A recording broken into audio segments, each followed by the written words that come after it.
பிறந்து விட்டால் சத்தியமும் பலிப்பதில்லை. சத்தியத்தை காப்பவனும் சாட்சி சொல்ல வருவதில்லை.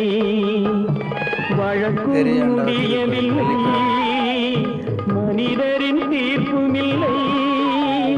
மனிதனை மறந்துவிட்டு வாழ்பவன் இறைவன் இல்லை. இறைவன் இருக்கின்றானா? மனிதன் இருக்கின்றானா? இறைவன் இருக்கின்றானா? மனிதன் கேட்கின்றானா?